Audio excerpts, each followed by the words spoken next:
Nous allons voir comment créer une application Blazor Server qui interagit avec une base DB2 avec NTI et Entity Framework Core.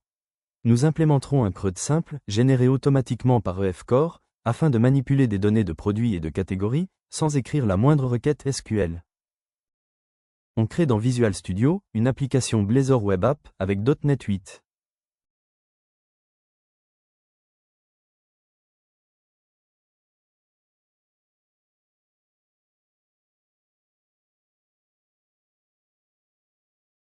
Console ouverte, on référence d'abord le package NTI pour communiquer avec DB2.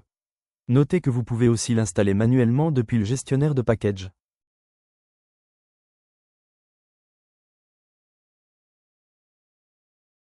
Puis on ajoute Entity Framework Core, la couche ORM qui simplifie l'utilisation d'une base relationnelle, en manipulant des objets C# plutôt qu'en écrivant du SQL.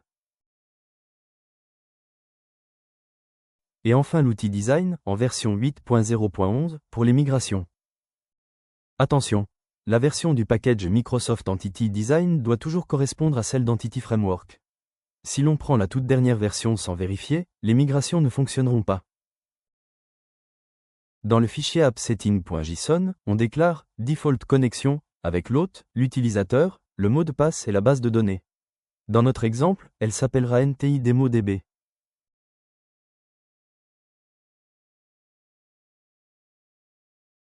Maintenant que la chaîne de connexion est enregistrée, on la récupère dans programme.cs dès le démarrage de l'application.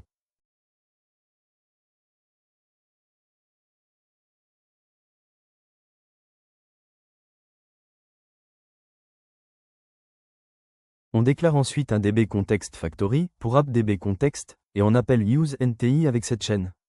Un DB Context, c'est la passerelle que EF Core utilise pour suivre les entités et traduire nos actions en SQL. On indique donc à EF Core, chaque fois qu'un composant demande un contexte, ouvre-lui automatiquement une connexion via NTI avec ses paramètres.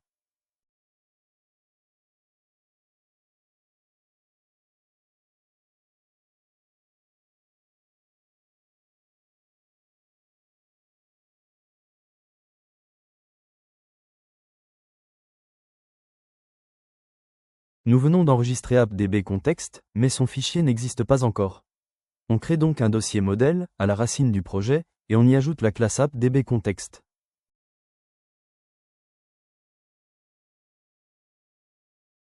Avant de passer aux entités, on ouvre un port.resort et on y déclare, une seule fois, les using vers NTI, Entity Framework Core et Microsoft Entity Design.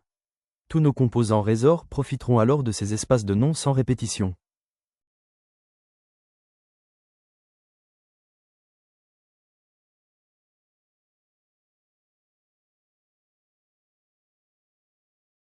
On va maintenant créer deux fichiers, produits et catégories, dans le dossier modèle.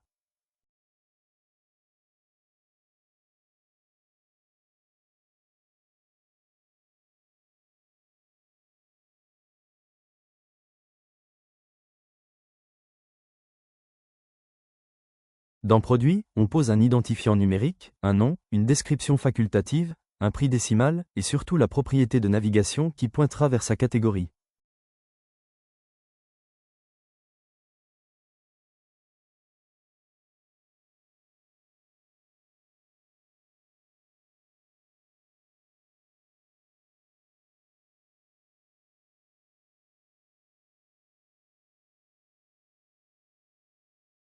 Dans Catégorie, on définit également un identifiant, un nom, et la collection de produits qui exprimera la relation 1 à plusieurs.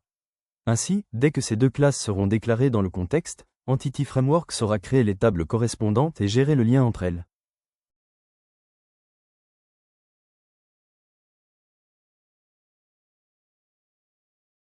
Une fois ces classes posées, on rouvre notre fichier de contexte. Il doit d'abord hériter de DB Context pour profiter du suivi d'entités, de la détection de changements et des transactions qu'offre EF Core. On ajoute ensuite le constructeur, qui reçoit simplement le bloc d'options préparé au démarrage, chaîne de connexion et le connecteur NTI, puis le transmet tel quel à la classe de base.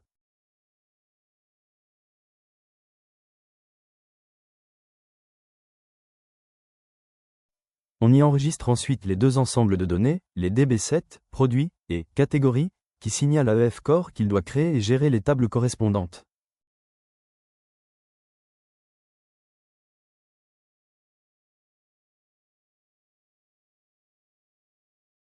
Enfin, on termine par la méthode onModelCreating, pour l'instant vide. Mais c'est ici qu'on pourra plus tard affiner la modélisation, renommer une table, définir une clé composite ou appliquer une contrainte. On ouvre à nouveau la console. Première étape, on lance .NET EF Migration Add Initial Create. La commande parcourt nos entités, génère un fichier de migration dans le dossier migration, et y inscrit tout le SQL nécessaire pour créer les tables produits et catégories. On enchaîne avec .NET EF Database Update. Entity Framework exécute alors ce script et crée les tables en inscrivant la version de la migration dans son journal interne.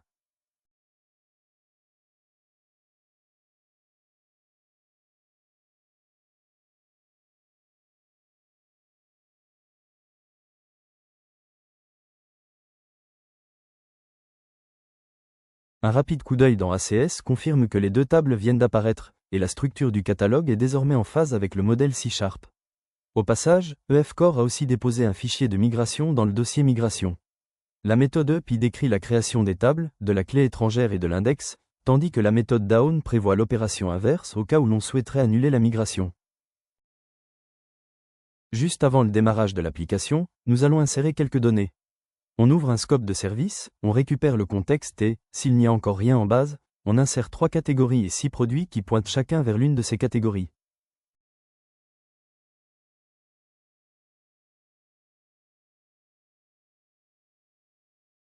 On retourne dans ACS pour vérifier que nos données sont bien ajoutées.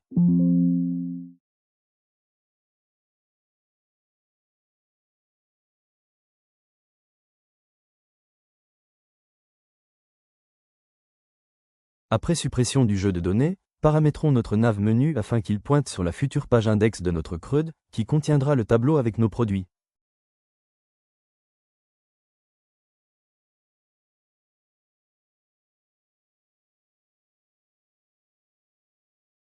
Vient la partie la plus sympathique.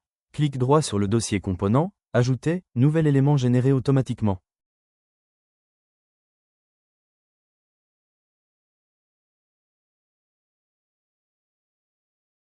On choisit produit comme modèle et AppDB contexte comme contexte, puis on valide.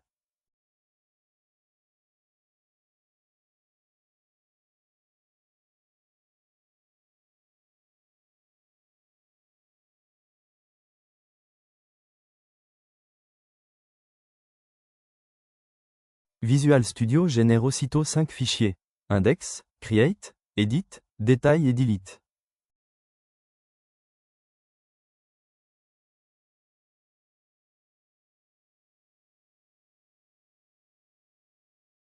Ils arrivent prêts à l'emploi. Formulaire de saisie, validation, pagination, tout est déjà branché.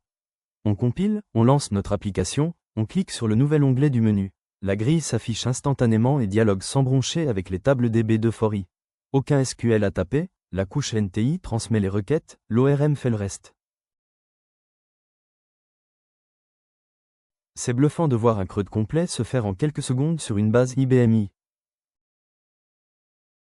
Par ailleurs, toutes les requêtes SQL générées par Entity Framework défilent dans la fenêtre de sortie, en temps réel. Idéal pour vérifier ce que l'ORM envoie réellement, et pour faire le lien entre nos actions CRUD et les commandes SQL exécutées. On remarque que la catégorie n'apparaît pas dans notre tableau. Pour y remédier, on ajoute une colonne dans la vue, reliée au champ Categories Name. Puis, dans la partie code du composant, on crée une liste de produits qui contiendra les données à afficher.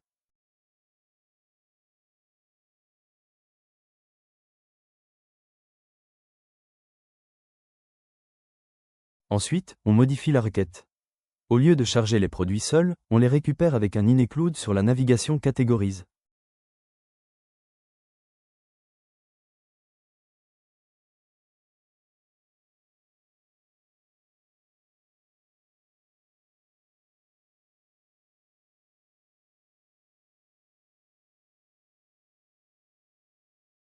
On relance, et le tableau affiche désormais Hardware, Software, ou Accessories, pour chaque produit. Un exemple concret de la façon dont on expose une propriété associée sans SQL supplémentaire.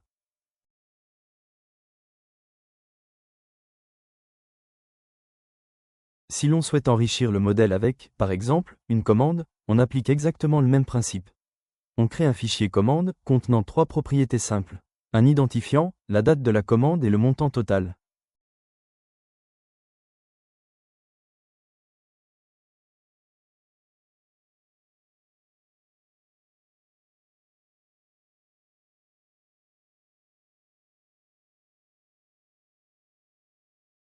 On déclare ensuite ce nouvel ensemble dans le contexte au même titre que produit et catégorie.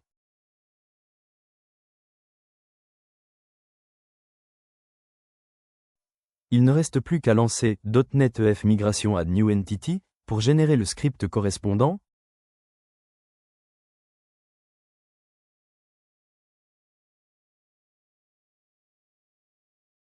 Puis .NET EF Database Update afin de pousser la mise à jour vers DB2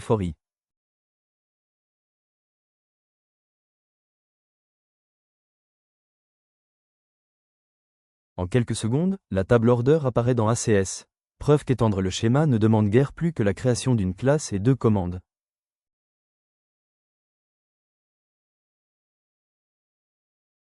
Voilà, en 10 minutes à peine, nous avons mis sur pied une mini-application Blazor Server, simple et basique, mais qui démontre à quel point Entity Framework avec NTI peut faciliter le travail et l'accès à DB2 le tout sans écrire de SQL à la main. N'hésitez pas à nous contacter si vous êtes intéressé, et profitez d'une période d'essai gratuite de 3 mois.